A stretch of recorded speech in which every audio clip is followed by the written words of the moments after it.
색깔 있는 인터뷰 시작하겠습니다. 지금 미국에선 오는 11월 대선을 앞두고 공화당 전당대회가 진행 중에 있습니다. 미국 시간으로 21일 밤 11시, 우리 시간으로는 지금 10시 막 지나고 있는데요. 도널드 트럼프 후보의 대선 후보 수락 연설을 앞두고 있는 상황인 것 같습니다. 그야말로 본격적인 민주공화 양당 후보의 빅매치가 앞으로 시작이 된다 해도 과언이 아닌 상황인데요.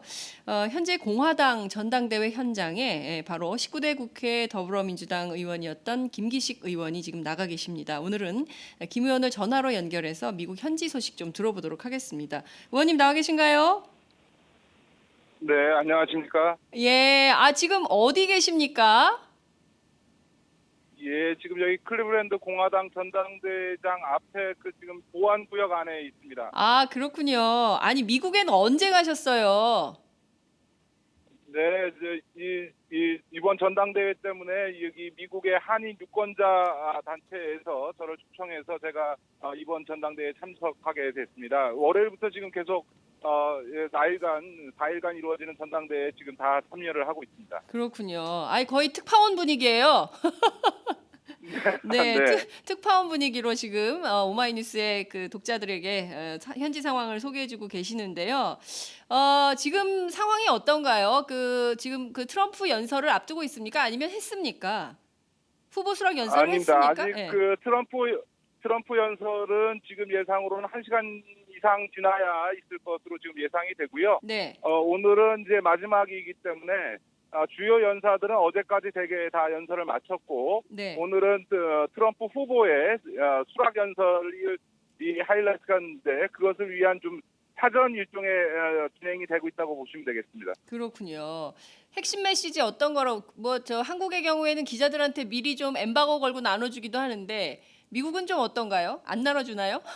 전혀 그렇지는 않고요. 지금 현재 트럼프가 어떤 메시지로 연설할 것인가에 대해서는 아직 알려진 바는 없습니다. 다만 어제 테드 크루즈 네. 트럼프와 마지막까지 경선을 했고 이번 경선에서 2위를 차지했던 테드 크루즈가 끝내 트럼프에 대한 지지 발언을 하지 않았습니다. 어제 제가 현장에 있었습니다만 네. 이 경기장을 꽉 메운 청중들이 계속 야유와 함성을 통해서 테드 크루즈에게 트럼프에 대한 지지를 할 것을 요구했음에도 불구하고 그런 엄청난 함성 속에서도 테드 크루즈가 끝내 트럼프에 대한 지지 표명을 하지 않았습니다. 그렇기 때문에 이번 전당대회가 목표한 어떤 공화당의 단합, 단결이라고 하는 것을 이루는데 굉장히 실패한 상황이어서 오늘 과연 이런 상황, 공화당의 분열이 그대로 노출되고 공화당 주류의 어떤 트럼프에 대한 거부감이 이 거부감 같은 것들이 이제 여과 없이 그대로 드러나 버린 이런 상황에서 과연 공화당 지지자들에게 트럼프가 어떤 메시지를 내놓을 건지 이거는 한번 오늘 수락연설에서 주목해 봐야 될 것 같습니다. 그렇군요. 정말 세계가 모두 전 세계가 모두 주목하는 트럼프의 연설 어떤 메시지로 나올지 좀 기대가 되기도 합니다. 앞서 말씀해 주신 대로 테드 크루즈 텍사스주 상원 의원이 양심에 따라 투표하라. 이런 주장을 했습니다. 미국이 중요하다 이런 얘기를 했는데요. 크루즈의 이런 선택이 실제 미국 대선 판도에는 어떤 영향을 미칠 것으로 전망이 좀 되고 있습니까? 오히려 더 그건 트럼프를 예측을 해봐야 되겠습니다만 네. 일단 양심에 따라 투표하라는 말이 갖는 의미에 대해서 좀 짚어드려야 될 것 같은데요. 네. 그동안 이 공화당 안에서 반 트럼프 세력들이 네. 소위 전당대회 경선 룰을 변경해 가면서까지 트럼프가 아닌 소위 대의원들이 자율 투표를 할 수 있도록 해달라라고 네. 하는 요구를 하는 데 있어서 그 슬로건이 바로 양심에 따른 투표였습니다. 다시 말해서 양심 투표라는 말 자체가 반 트럼프를 상징하는 구호입니다. 그런 얘기를 트럼프가 했다는 것은 네. 그러니까 테드 크루즈가 했다는 예. 것은 테드 크루즈가 반 트럼프 입장을 자기가 갖고 있다라고 하는 것을 아예 내놓고 드러냈다고 할 수 있습니다. 이건 굉장히 중요한 건데 이번 공화당 전당대회는 한마디로 반쪽 전당대회라고 얘기할 수 있습니다. 보통 이 전당대회 기간이 되면 미국의 대선이나 이런 선거라고 하는 게 한국보다도 훨씬 더 비방전, 다시 말해서 네거티브 선거가 이루어집니다.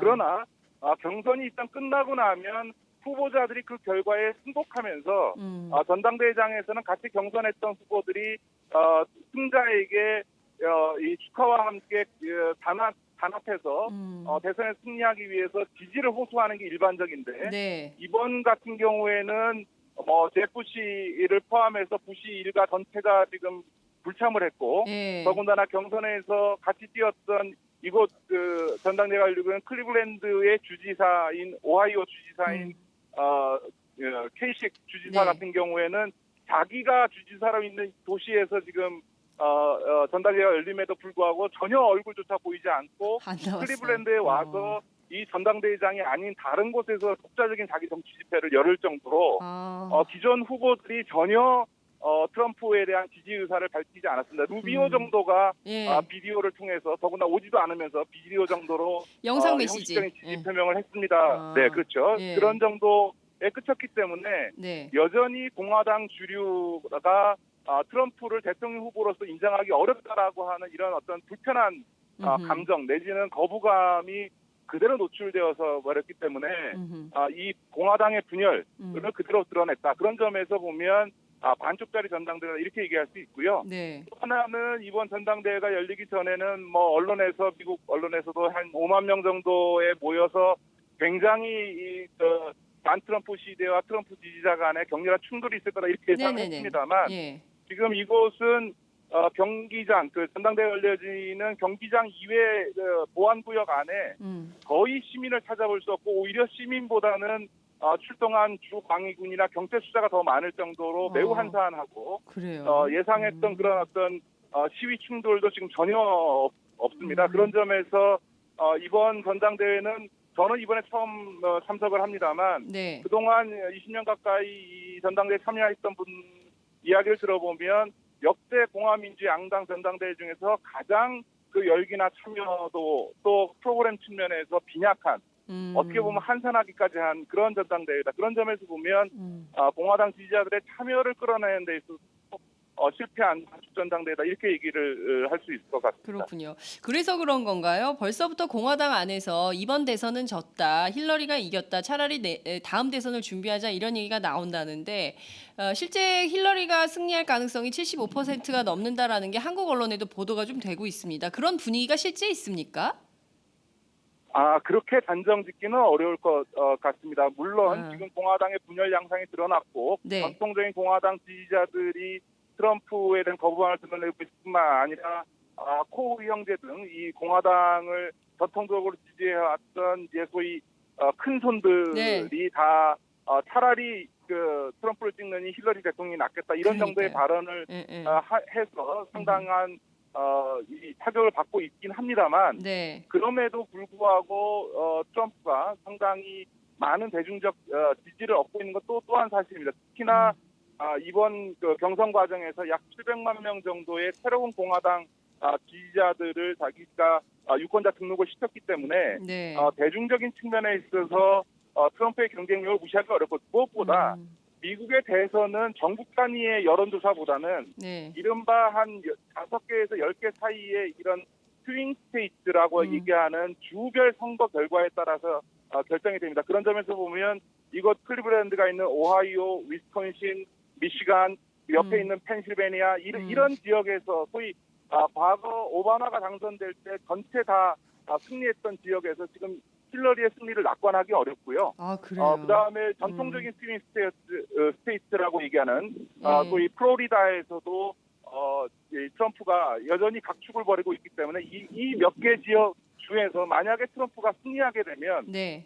이번 대선에서 트럼프가 승리할 가능성이 없지 않다. 다만 물론 객관적으로는 클린턴이 좀 더 유리한 위치에 있지만 앞으로 대선 양상은 좀 지켜봐야 되겠다 이런 양상이 들고요. 무엇보다 이번 전당대회 과정에서 수십 명의 연사들이 연설을 하면서 계속 짚었던 대목은 힐러리 후보가 대통령 영부인이 된 게 92년도 24년 전이거든요. 네. 그 뒤로부터 지금 국무장관 상원의원을 거치면서 24년 동안 미국 국민들이 계속 봐왔던 사람인 거죠. 그렇죠. 그런 점에서 24년 동안 봐왔던 사람에게서 어떤 새로운 것을 기대하거나 어떤 투표를 적극적으로 해야 될 매력을 느끼기가 굉장히 어렵습니다. 그러니까 이제 어제 부통령 후보로 수락연설한 마이크 펜스 연설에서 나타나는 것처럼 네.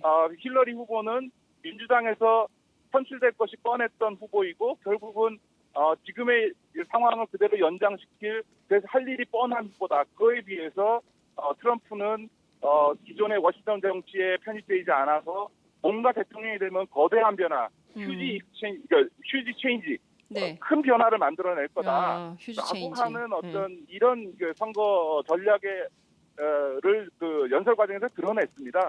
그런 선거 전략으로 간다면 상당히 클린턴이 힐러리 후보가 상당히 고전하지 않을까 이런 생각을 하고 있습니다. 그렇군요. 지금 만만치 않은 돌풍이, 그러니까 대중동원력이 있기 때문에 만만치 않은 돌풍이 예상된다 이런 말씀 주셨는데요. 이 역대 공화당 전당대회 가운데 가장 백인 중심적인 전당대회다 이런 평가가 나오고 있습니다. 실제 사흘간 지켜보셨는데요. 정말 그런가요? 정말 백인 중심의 전당대회. 그렇습니다. 제가 전당대회는 이번에 처음입니다만 여러 가지 일로 인해서 출장을 와봤습니다만 제가 참석했던 어떤 미국 내 모임에서도 이렇게 단일하게 백인종으로 구성된 모임, 더군다나 여기 지금 근 2만 명 가까이가 모여 있는데도 불구하고 네.